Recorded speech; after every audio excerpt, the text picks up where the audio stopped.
So the truth is like this. I was supposed to bring up what you brought up last week, so I'll bring it up right now.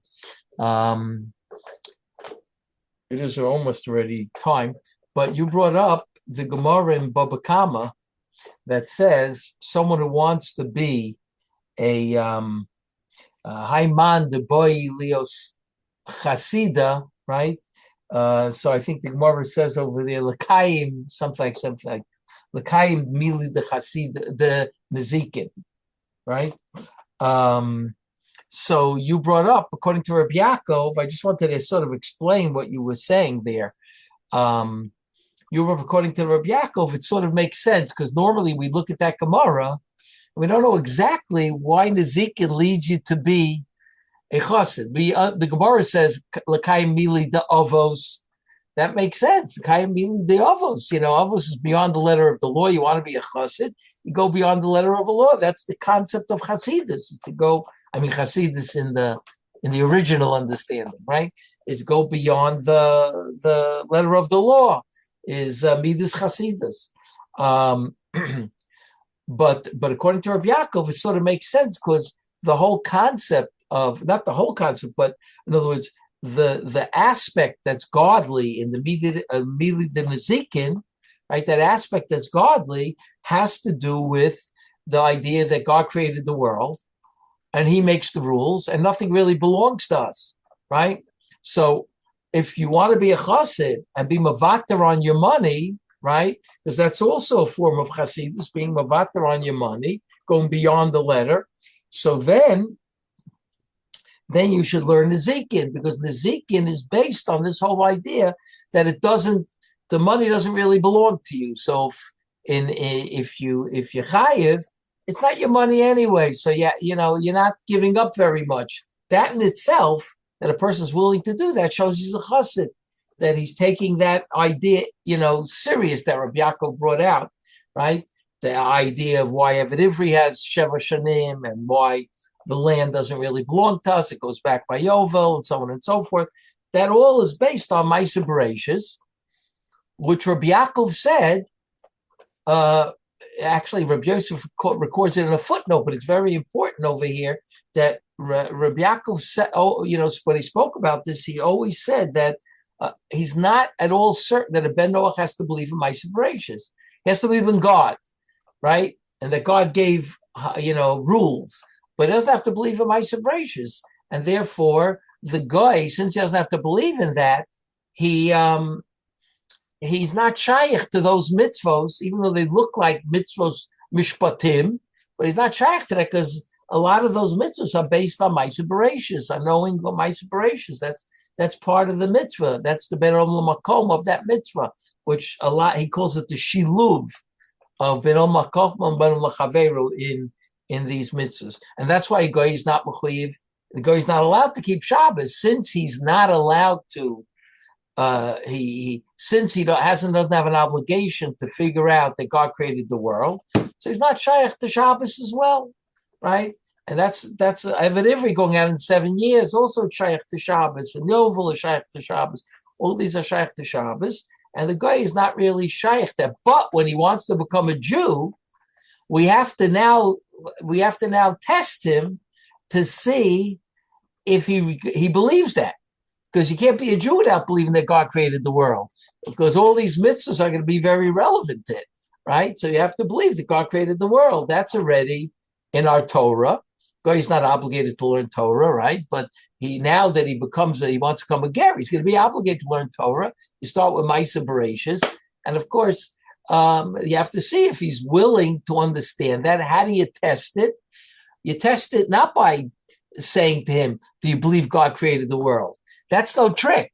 You know what you say? Well, you say to a guy, did God create the world and he wants to be Jewish? He's going to tell you exactly what you want to know. Yes, of course God created the world, right? It's the beginning of the Bible, right? The test is, well, if you believe God created the world, are you willing to part with your leket shikho peah and leave it in the field after all your hard work for the whole season, right?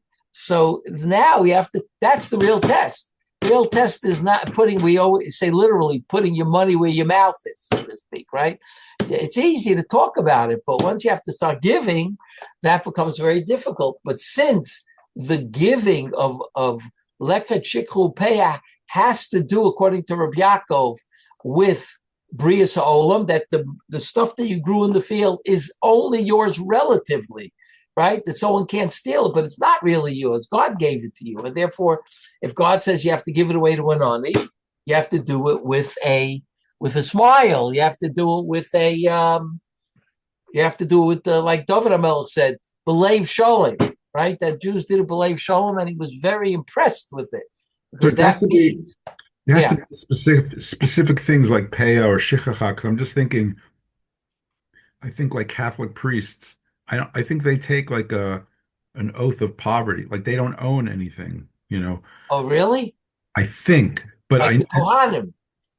sort of, you know, and I think that I mean, I believe that they believe that Hashem created the world. Well, they do use the Bible for sure. Right, exactly. So Right. I'm just wondering, like, you know, But they're not mechuyev to do that. That's right, what I'm okay, saying. They're not mechuyev. And since they're not mechuyev, he claims that, and certainly the mitzvos that connect with God created the world, right? Um, Shabbos, right, etc. Shabbos and Eved Ivri and all the mishpatim that Rabbi Yaakov gave examples of, all connected some way to creation of the world, right? If they really, really believe that, then these mitzvahs obligate them to act a certain way, Right, right? and they're not doing that, right? They're not necessarily doing that. Again, I don't know how much the priests you say don't have money anyway, but all the non-Jews that do have money, the question is how much are they giving? I'm not taking away. There are non-Jews that give tons of Right. stuff. No, the Right? numbers are pretty shocking. When I've read studies that it's a very low amount in the United States. Right. I would say that the And very well. America's a leader. America's a leader. In other words, it's Right. It's worse in Europe. You mean? exactly Europe. They give like nothing, Right. but I'm saying, but in America, the very wealthy, like Warren Buffett, he gave right, a ton of his money away for charities and education and stuff like this. But right, I'm not talking about those people. That's not where that's where like Harvard gets his money or something. I'm talking where, you build a shul, you build a this and that. Are people really giving money, especially for the poor? Right? Are they really giving money for the poor?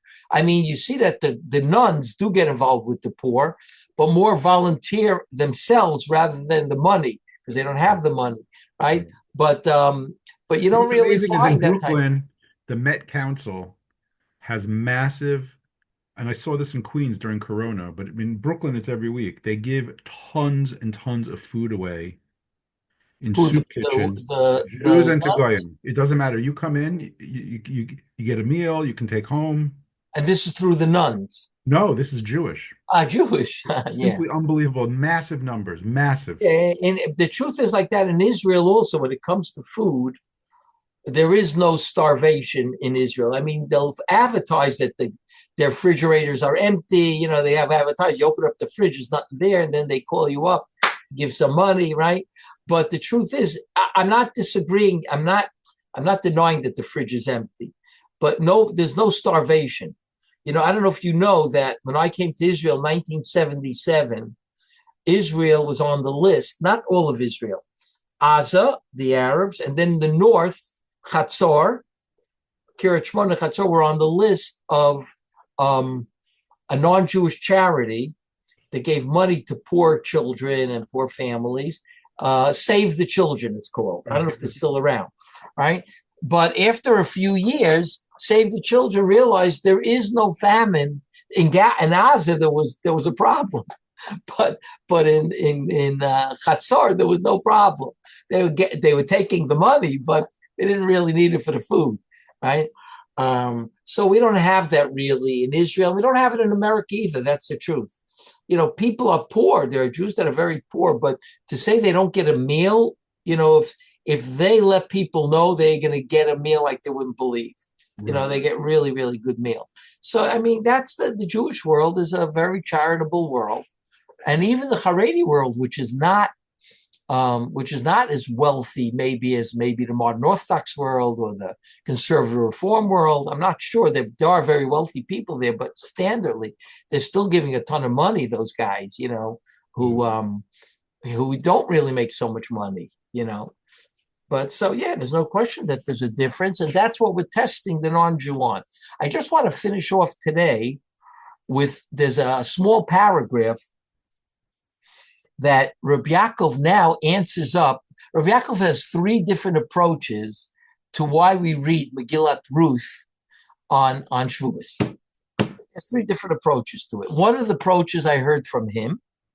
Another approach is based on a tape that I never heard, but Reb Yaakov Kamenetsky heard. And the third approach, I don't actually get it. So I'm not sure. It's written in Shulchan Aruch, actually, this approach. And they published for Reb Yaakov, Emes Yaakov on Shulchan Aruch many years ago. And in there, he has also an approach, and I'm not sure what the pshat is. Maybe the people here will help me out a little bit because I'm not really sure what it is. But let's start with this. Reb Yaakov, after his whole thesis, now answers beautifully why we read Ruth on Shavuos. Okay, which page is this on? This is the first page I gave you out. Is Taf Samach Zayin, and at the top right it says Vehine. Okay. But this idea that Reb Yaakov spoke about, the difference between the Jew and the non-Jew, he spoke at a lot of different times. It was very yadu, this idea. The first time I heard the idea of, that Mishpatim are connected with also Mitzvah Beinom Lamakom, that the first time I heard that was from Reb Yaakov. In other words, he took note of it. That the Eved Ivri is laid out in 7 years, right? So, of course, we all know that, right? And your land goes back in Yovel. We all know that. But Reb Yaakov made a point of showing that you see there's a shiluv of two aspects of a mitzvah here. Mitzvah l'chaver, mitzvah l'makom. I never heard that before, and I never heard it after, by the way. I never heard anyone speak about that. So Reb Yaakov here says like this, Vehine mana im umanechmad. Shebiyom Kabbalah Satira, the day of Kabbalah Satira, Biyom Shenigla Lonu Bal Habira, and that's why Rabbi Yaakov says this. The Bal Habira, because the Bal Habira comes from Avram Avinu, right? That Avram Avinu saw the Bal, figured out there's a Bal Habira, the one who runs the castle, or the what's it called? The fancy name for castle, the palace. What? Palace, maybe. The palace, much better than castle, of course. Yeah. B'yom shenigla bala bira v'kava lanu dine mominus, and he, the one who runs the palace, he's the one who decided our aspects of dine mominus, which Judaism is somewhat on the unique side with regard to that. The Yom Sheklal Yisrael is Gairu. He says the day when Jewish people were nitgayer, which is an interesting idea in itself. There's a lot of talk about whether there was actually a Giyur on Shavuos. Umamela Kibla Atzmam Avon Leket Shikrupeya. The sin, because that's the way he's quoting the Gemara in Yevamos that says you see if the ger is willing to take upon himself the avon of shikha leka shikha peya, meaning of the sin of not giving it, right? Nog l'kro al rus hagioris. We're nog to read about Rus the Gioris shemesuper sham eich kimu ima matanas aniyim. How the people of Beis Lechem were makayim with her matanas aniyim shaleka v'shikha. Okay, makom acher harachti levaer madua beemtza parshas hamoados b'chag hashvuos chozeres haTorah al azhoros lo sechala pas sodcha b'kutzrecha v'leket kitzircha lo salaket. Right. There's another place, but he's going to discuss it here as well. In the Dafka in the Chag of Shavuos, it talks about the Torah goes over lo sechala pasodcha bekutzrecha v'leket ksircha lo slaket. Of course, the Chag of Shavuos is when we do the ktsir chitim, right? But it already says in the Torah, shekvar nema le'el, minei b'parshas kedoshim. It says in Parshas Kedoshim. What does it say in Parshas Kedoshim? It says like this.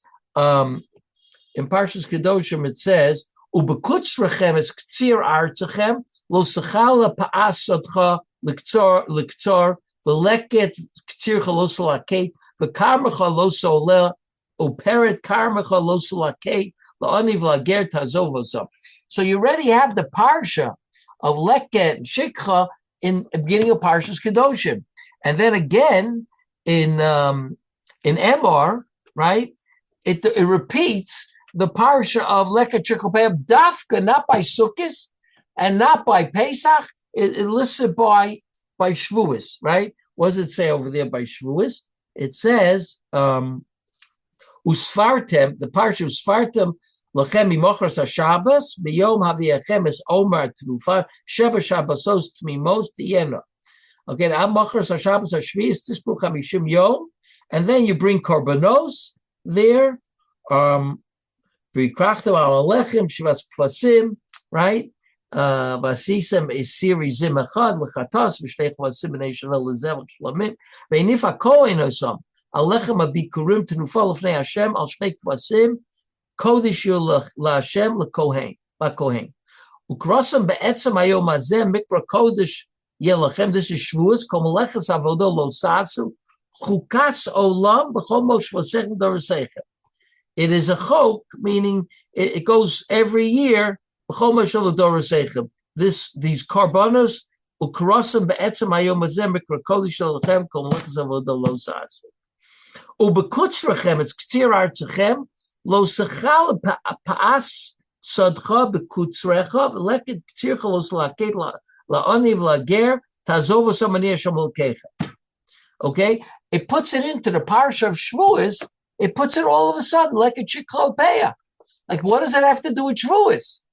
So Reb Yaakov says, "Shekvar nema le'el minei Parshas Kedoshim v'hu mipnei shechag Shavuos hu chag shel tzedakah matanos aniyim ki b'zeh mochiach hager sheroi liskabel am Yisrael."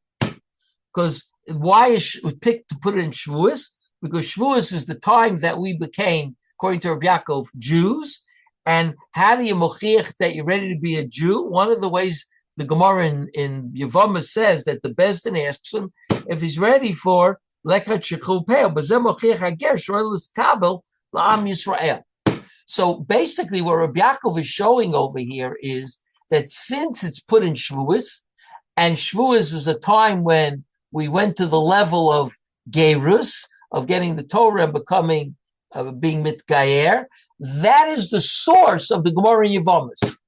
Till now, there was no source. We just said it misvara. Why does the Beis Din ask about leket chiklupeya? Right? It says you should give him mitzvahs kalos with chamurs, and then let him know about the avon of leket mitzvah. So, like, why? So Reb Yaakov said the pshat. Because that has to do with my Bereshis, right? Like Shivchapeya, right? But now Reb Yaakov was going one step further, and he's saying that this is the source for the Gemara. Because why did the Gemara pick Lek Shivchapeya? Normally we said it's a svara. But he says, no. You see, by Shavuos, when we took upon ourselves Gior, right? It says the parsha Lek Shivchapeya. Why? Because that's the big Nisayan for the Ger, to part with his money now that he knows that God is the boss and God has the money to part. So basically, Reb Yaakov showing that this is the source for the Gemara in Yevamos. But now we understand why we read Ruth on Ruth. Why do we read Ruth on Shavuos? Because the central theme, if you think about the central theme. Once Ruth gets to Eretz Yisrael, the central theme is her interaction in the fields. That's like the whole book. Like, she interacts in the fields and she finds the field, quote unquote, by accident, Boaz's field. And then Boaz meets her, and then Boaz, makes sure she has the food to give back to Naomi. And then the whole story of, threshing floor and everything. It's all the main crux of the story is all based around this idea of the Jews. He says the Jews of Beit Lechem kimu imam mataras levyonim, right? In other words, that's what she saw there. She saw that the Jewish people are giving away food, and Boaz keeps saying, hey, give her more food. Give her even stuff, make believe and give her even more food. So he says that's why we read it on Shavuos, because Shavuos we became Gerim, and Shavuos is the time when the Torah tells us about Leket Shichol Peah. Why? Because that's a big Nisayim for the Ger, right? And that's why over here, when we talk about Geras, right, we talk about Ruth in with regard to Leket Shichol Peah. It's a very beautiful idea for Shavuos. It fits perfectly with Shavuos. Mamash perfectly with Shavuos. Okay. Now this is a piece that Reb Yosef heard on a tape, on a recording, right? I heard another piece, which Reb Yaakov said, which Reb Yosef put in a footnote in Sefer Ruth. Okay, and I'd like to read this piece in the footnote. This is what I heard from Reb Yaakov. Okay, so it's on page 2 at the bottom, right? This footnote 7.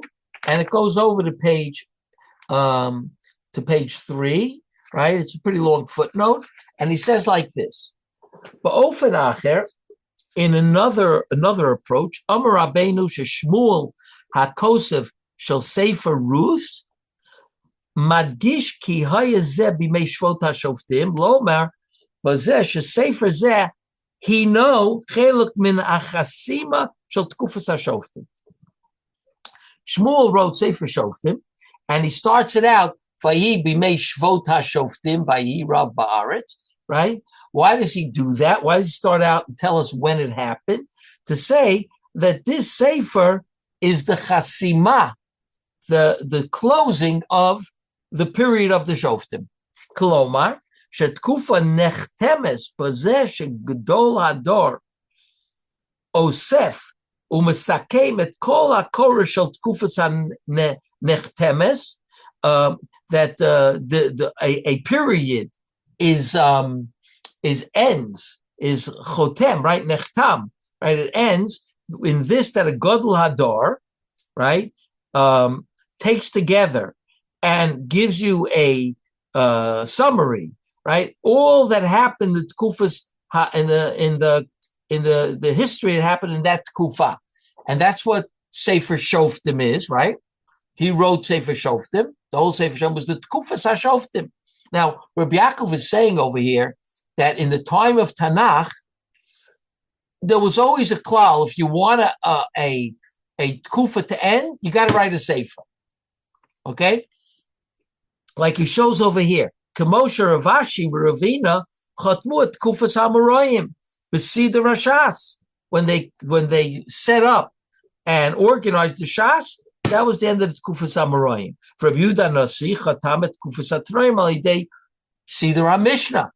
Right. In other words, in both those cases, a sefer was compiled, right? Compiled, and according to many, written, right? But the important thing is compiled of all the Torah, all the halacha that we had until the time of Rabbi Yitzchak Nasi, and then 500 years later, time of Ravina and Ravashi, right? Kach Shmuel Hanavi b'Sidar Hashas. Excuse me. Kach Shmuel Hanavi. I went to Chatam et Kufas HaShoftim b'Ksiva Sefer Shoftim. That's the next page. Hamasakim es Korah es HaKorah shel Kufa Ahi. Okay. Now, Reb Yaakov is saying over here, Ravina Ravashi never wrote Jewish history. Okay. Reb Yaakov is just saying that in order to end the Tkufa, you have to write a book. In the period of Tanach, in the period of Torah Shabbat, Shmuel wrote down the history of Tkufas HaShoftim. But he's saying the concept is they have to write a book. You have to put together. In those days, you put together Torah Shabbat. In the Tkufa of Torah Shabbat Peh, you put together halachas. But then Reb Yaakov comes up with a chiddush about Sefer Ruth. Okay, what's the chiddush? Ubeksiva Sefer Ruth hamasakem is chedushay haTorah shel tkufa ahi.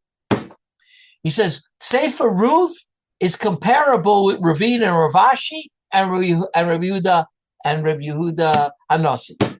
Why? Because Sefer Ruth is a halachic work. I'm not saying it's not hashkafic work, but it's mainly a halachic work. Okay? Ki halacha shel amoni v'lo amonis, moavi v'lo moavit, he be'etzem haTorah Sefer Ruth.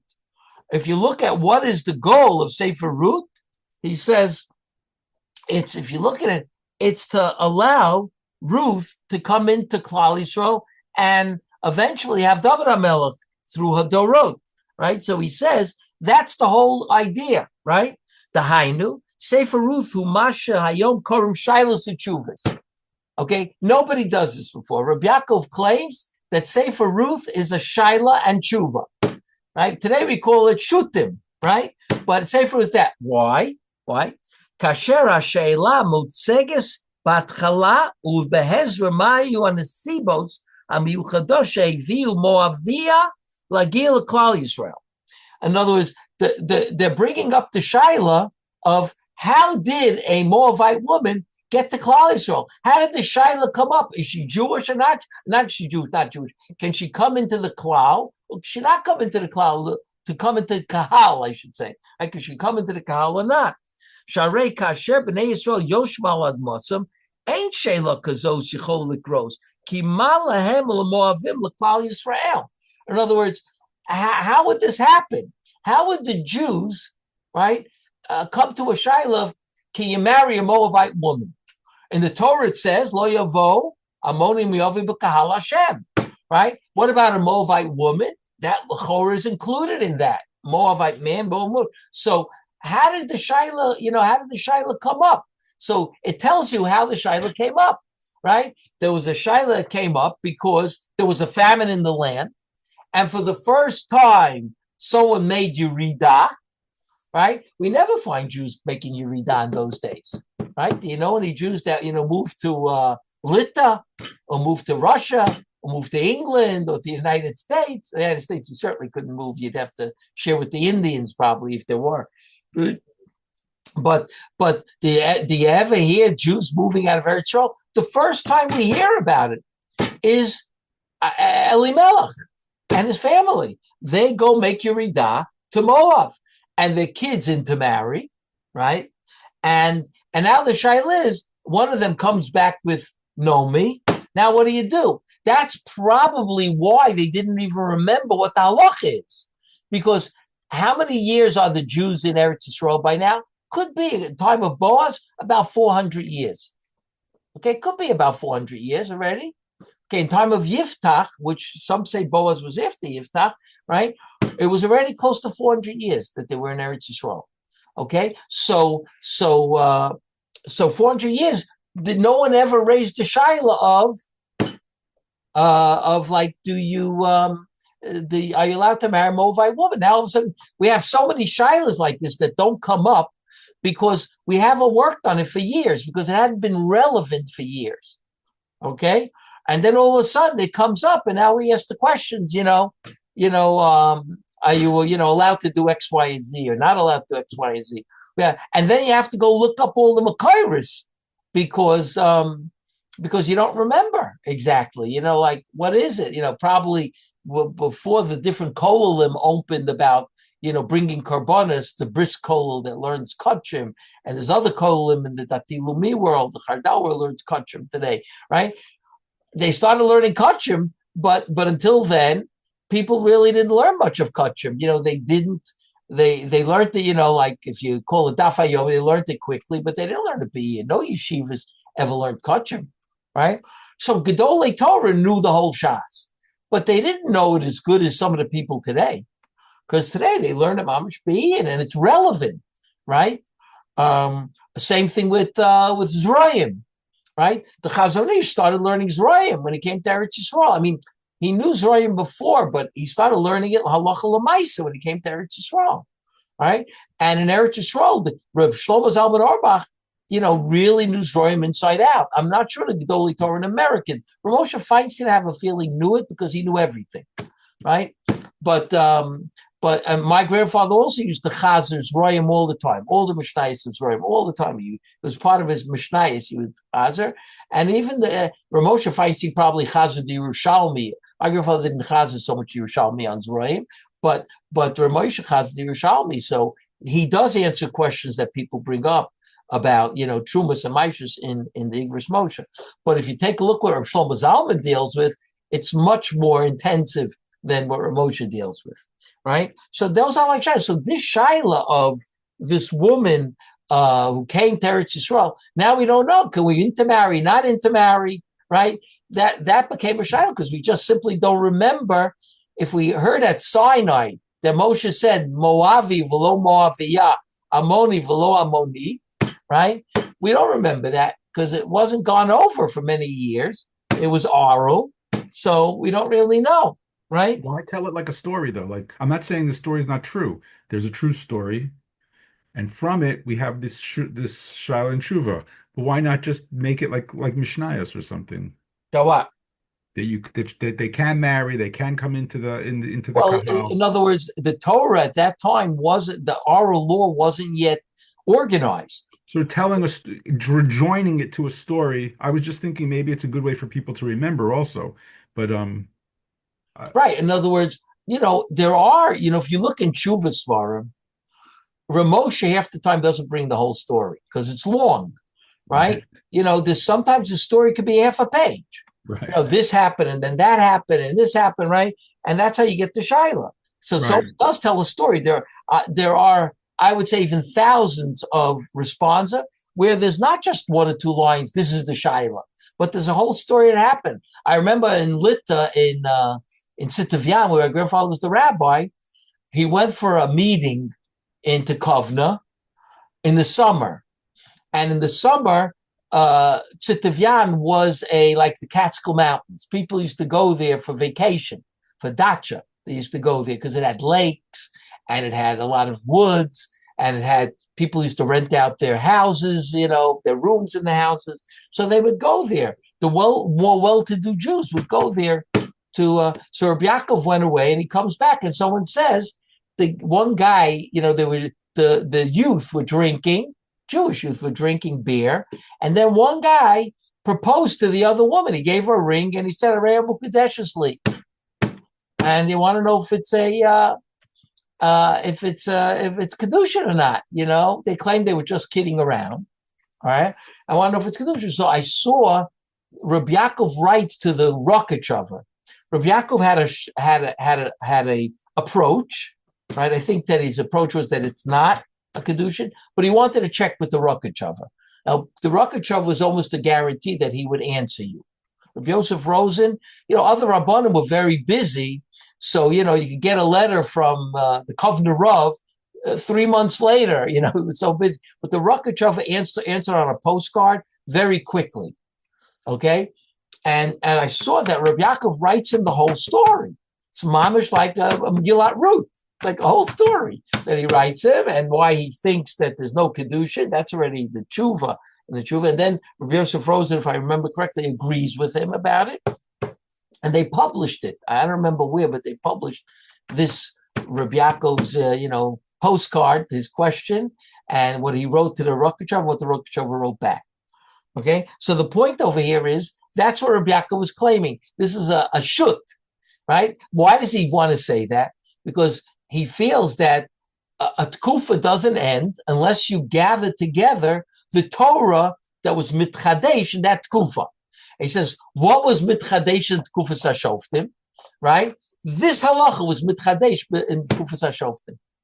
This is the halacha that was mitchadesh, right? So if you have five halachas that are mitchadesh, you put them together, and that's your oral law of the tkufa, right? Like Ravina Vashi had hundreds and hundreds of new stuff, but if you have a few things, you put it together, that ends at tkufa, right? So Reb Yaakov was really saying that the Sefer Shoftim was a book that was written about the whole Tkufas HaShoftim.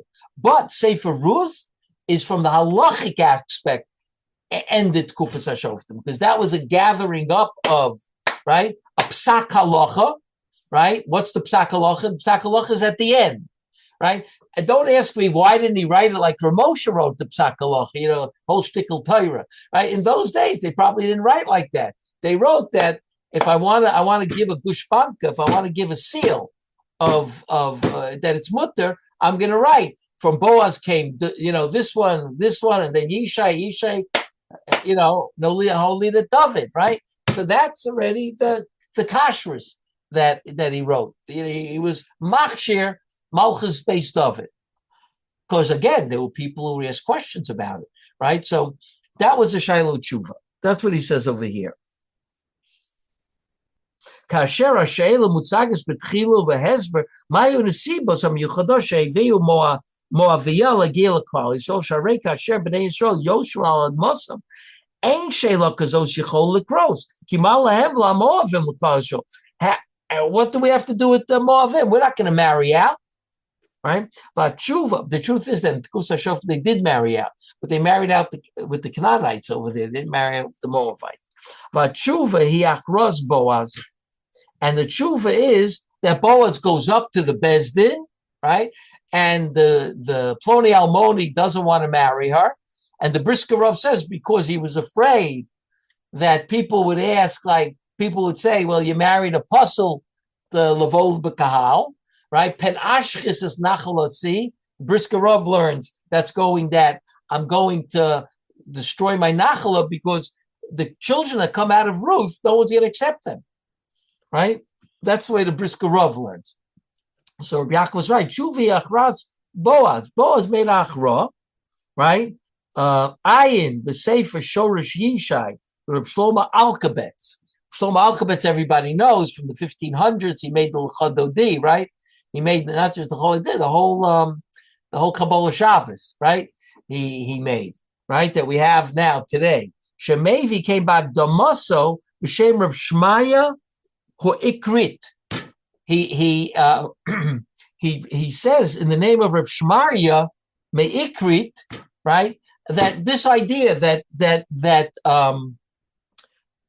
here he quotes it. Zelashona, maybe a krit zal, I don't know. Zelashona. Ula wrote shemoavit ksheira lavo b'kahal. V'magila azot ein rak psak din al inyan hazeh. Don't forget, this is the 13th century. In the 13th century, this fellow, Reb Shmaya HaIkrit, right, wrote that Megillas Rus is a psak din ala inyan hazeh, that a Moabite is ksheira lavo b'kahal. 600 years before Reb Yaakov, right? But what he doesn't say is that that's the end of the Tkufa, that he wrote it down because it's the end of the Tkufa. That's Reb Yaakov's chiddush. That Tkufa ends with a sefer, like we see Ravina Ravashi and Rabbi Yehuda Nasi. That you see. So Rabbi Yaakov says that was in Kufas HaShoftim also. It ended with that as well. V'chei kosav b'sefer Meishiv Nefesh. Rabbi Yosef brings habachal rus b'agdama v'zel shani ola b'idenu the Shmuel Hanavi, right? Over there the Shmuel Hanavi. All of Hashem kosei Megillas Rus kosvo derech psak din lo rosha monit v'amovit moteret levo b'kahal miyad. Obviously, the Bach never saw where Reb Shlomo Alkabetz, his sefer, or that he quotes in the sefer Shmaya HaIkrit. By the way, Shmaya HaIkrit is very controversial. He's a controversial fellow. He dealt a lot with K-rights, okay, but that wasn't so controversial. But there's a rumor that he claimed he was Mashiach. I'm only saying a rumor. I'm not, what I remember from reading about him, that there was a rumor, a very controversial fellow. Where was he from originally? I think he was originally from Greece. Then he became a Rav, I think, in Rome. I'm just remembering from memory, right? And he was a controversial fellow. But Reb Shlomo Alkabetz quotes him all the way, all the time. He had his svarim. I don't know if we have his svarim. He wrote on Tanach. I don't know if we have his stuff on Tanach, but this is Shlomo Alkabetz obviously had a sefer in the 1500s. That's about probably 300 years after he lived, the Reb Shmaria. And again, I'm not sure that we could. I would want to say from the period of the Rishonim, but Reb Yaakov was very careful not to call everyone who lived in the period of Rishonim a Rishon. I mentioned this a number of times. He says he's not sure about Ibn Ezra. He's not sure about the Abarbanel. About both of those, he's not sure.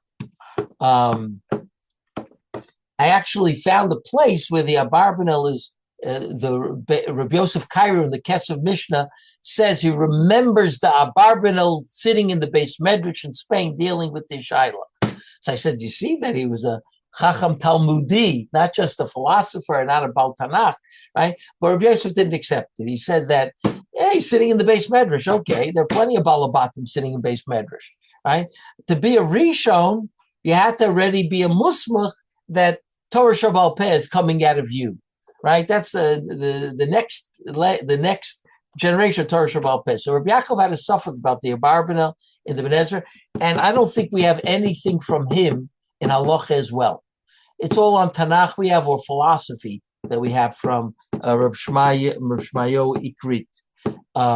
So I don't know if we call it, but he was from the Tkufas of Rishonim. He's, I think, from the 13th century, late 13th century. So we certainly, it means a big thing. He's saying basically what Reb Yaakov is saying about it being a psak halacha, and the Bach says the same thing. The Bach was already a Baal halacha, that's for sure, right? And but none of them say it's the end of the Tkufa. That Reb Yaakov is Meshuggah about that. He tries to figure out what Tkufa was the Rambam ending, because he wrote the Yad HaChazaka. Was the ending of Tkufa. So Reb Yaakov claims that the Rambam held he was the end of Tkufas HaGaonim. We don't really feel that way, but the Rambam held that way. And he tries to show rayas that the Rambam held that way, from the Agdom of the Rambam, from other places. So he tries, the Rambam put together a sefer of all of Torah Shabbal Peh, right? Like Rabbi Yudah Nasi, Ravina Rashi, and he was the Sof Tkufas HaGaonim, right? So Would we say the same thing? Would we say the same thing about the Shulchan Aruch being the Sof Tkufas HaRishonim? So that's what Reb Yaakov actually said. Reb Yaakov said there's something very strange going on. Okay, Reb Yosef Cairo is sitting at Tzvat, working on gathering together Torah Shabbal Peh and making a psak halacha Shulchan Aruch. And the Ramah in Krakow is doing the same thing, right? Darkei Moshe, right? The Darkei Moshe is doing the exact same thing, except he saw Yosef Cairo did it already, so he added additions. And Rav Hutner has a whole piece on why he did additions and not make a separate Shulchan Aruch for Ashkenazim. He has a whole interesting piece, like a Maharaldik piece on it, okay? And then Reb Yaakov says, and the Marshal is sitting in Brisk. I think he said Brisk. I don't remember for sure, but he was a Rav in Brisk for a certain amount of time. The Marshal of Shlomo Luria, and he's also writing a Yam Shel Shlomo, putting together, Psak Halacha and all different Masechtas. So he says it can't be a coincidence. It has to be that they all felt that Kufa is coming to an end, that the Rishonim is coming to an end, which is interesting because he's really saying that Kufas HaRishonim ended with Rabbi Yosef Cairo and the Ramah. A lot of times we think it was a bit earlier than that, but he says no, it was with them. And they all had the same idea, but one of them beat out the other one for technical reasons.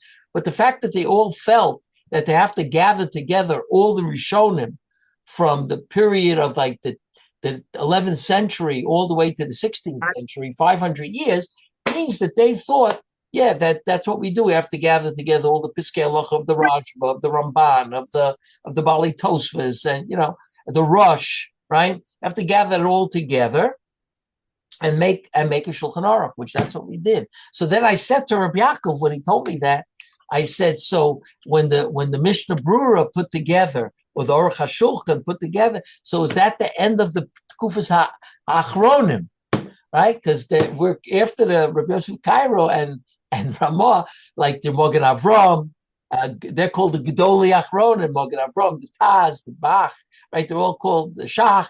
So I said, is that the end of the Kufas Achronim? So he smiled and he said, we're still too close to figure it out.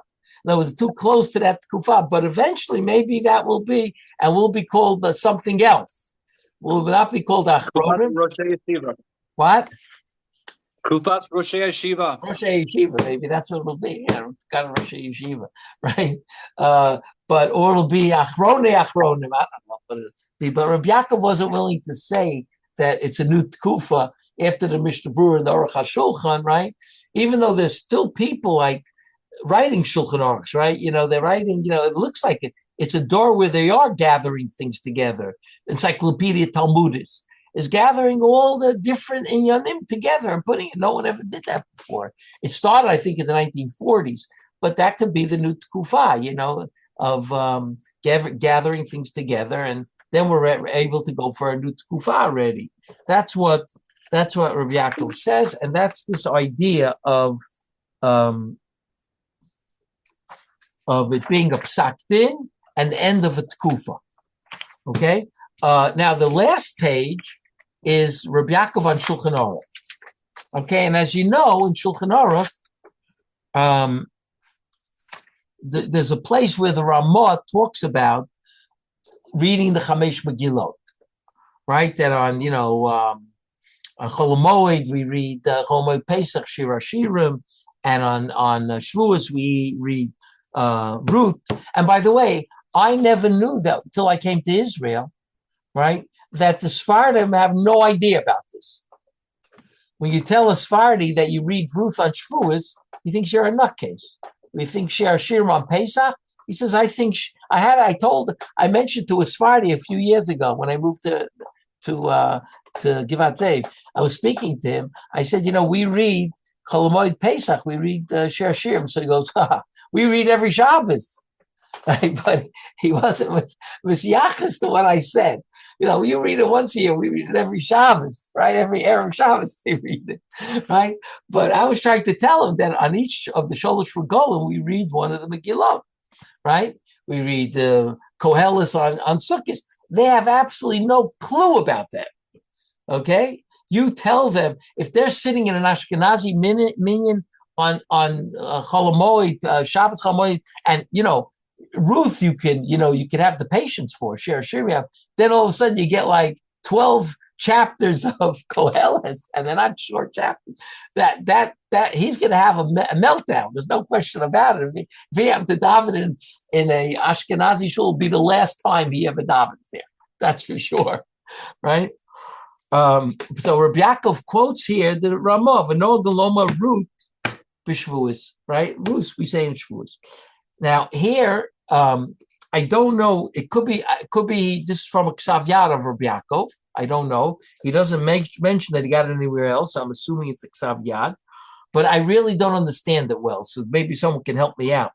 Efsher the lefikach kavu lekros Megillas Rus b'chag zeh mipnei shemalchus beis David yotzal yidei matanis ha'aniyim. So he comes back to that original idea, but he adds in Malchus Beis David came out through Matanas Aniyim. In other words, how did Malchus Beis David get to be? She went into Boaz's field. Boaz gave her food. Eventually, there was a ktsira. There was a threshing floor. It all happened because of Matanas Aniyim. That's how he got close with Ruth.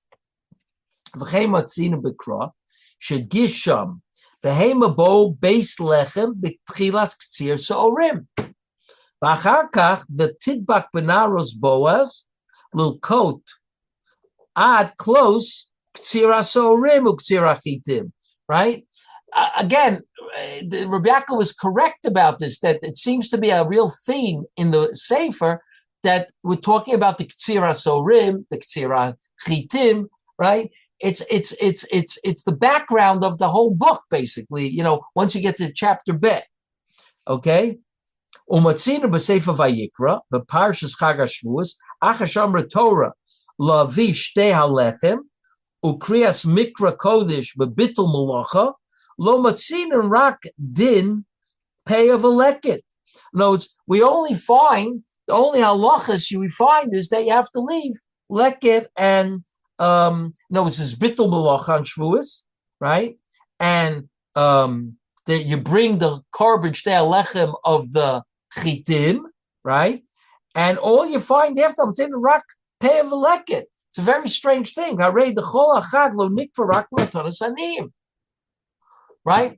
So I understand this. That's what Reb Yaakov said at the beginning of this year, that the whole Chag came Matanos Aniyim. Why? Because that's connected with Gerus, right? And the Jews are Matan Torah. But here he says, Lefikach Kavul Likros Megillas Rus B'Chag B'Pnei Malchus Beis David Yatzam. What does Malchus Beis David have to do with anything? You understand what I'm saying? Why are you connecting Malchus Beis David to Matanos Aniyim? It's true. It's true that Malchus Beis David came through Matanos Aniyim. But what does that have to do with Shavuos? So was David like born on Shavuos or something? I mean, it says he died on Shavuos. But was he born on Shavuos because he died and the same day he died? I don't exactly know what he's talking about over here. Why he puts in this Malchus Beis David. How does Malchus Beis David have to do with Matanos Aniyim? I mean, it became because of that, but how does it connect with Shavuos? Malchus Beis David. I think the Gemara does say that he passed away on Shavuos. But and maybe we assume he was born because, like Moshe Rabbeinu, he was born on Zion out there and he passed away. I'm not sure. That's what I'm really not sure. That if anyone has an idea, I'd be more than happy to hear it. But this was brought by maybe. What'd you say? Maybe he's simply saying very similar to what he said previously. He's just jumping over a few of the shlavim that you get to Malchus Beis David from Rus. Right. I mean, like his whole thing about Maneim Manechmad. In other words, you come to Malchus Beis David via Rus, and 100%. I agree. Rus is coming through the idea of Leka Chikha Bepeya. Right, 100%. Nothing more than that. I mean, right. So again, you see that the godless of Matanos Aniyim is not only what Jewish people are willing to give, but you brought about Malchus Beis David there. Okay, but why aren't Shavuos? I mean, Ruth wasn't written for Shavuos. Like a lot of, I ask a lot of people who don't learn very much Tanach. I say, Yonah. They say, oh, Yonah was for Yom Kippur. Yonah was not for Yom Kippur. We put it on Yom Kippur. Yonah was for Yonah, right? Has a whole different message, right? Ruth has a message that Matanos Aniyim, but that Wayne is saying here, because Matanos Aniyim brought about Malchus Beis David. I see it's gewaltig that such a thing happens, right? But why does that have to do with Shavuos, right? If you say, like Reb Yaakov said originally, that Matanos Aniyim have to do with Shavuos because there's a giur that's happening. Right, there's a giur that's happening on Shavuos. Oh, now it's very good. Why? The Parsha Shavuos discusses Matanos Aniyim, right? But if you say Malchus Beis David, I'm just not sure what it has to do with Shavuos. No matter how, great a beautiful of an idea, Malchus Beis David coming through Matanos Aniyim, and we'd have to look at the Maral and figure out why is the Midah Keneged Midah through Matanos Aniyim does Malchus Beis David come? Right? That's a little of a Maral already, right? Whatever he'll say, right? But I don't know what it has to do with Shavuos. So I actually wrote Reb Yaakov Kamenetsky this question, but I didn't get an answer from him. Sometimes it takes him a few days to give me an answer. And sometimes he'll say to me, Tzorachim, right? I have to really write to the guy who brought this. I'm going to check in my Ksav Yad if Reb Yaakov wrote this on Shulchan Aruch, right? Or he got it from somewhere else. I don't know. I'll check in my Ksav Yad. I'll get back to you, Bezrat Hashem, next week about it. Okay, guys? Next week, Bezrat Hashem. Thank you. Shirkaya. Thank you very much. Thank you. Thank you. Kol Tov.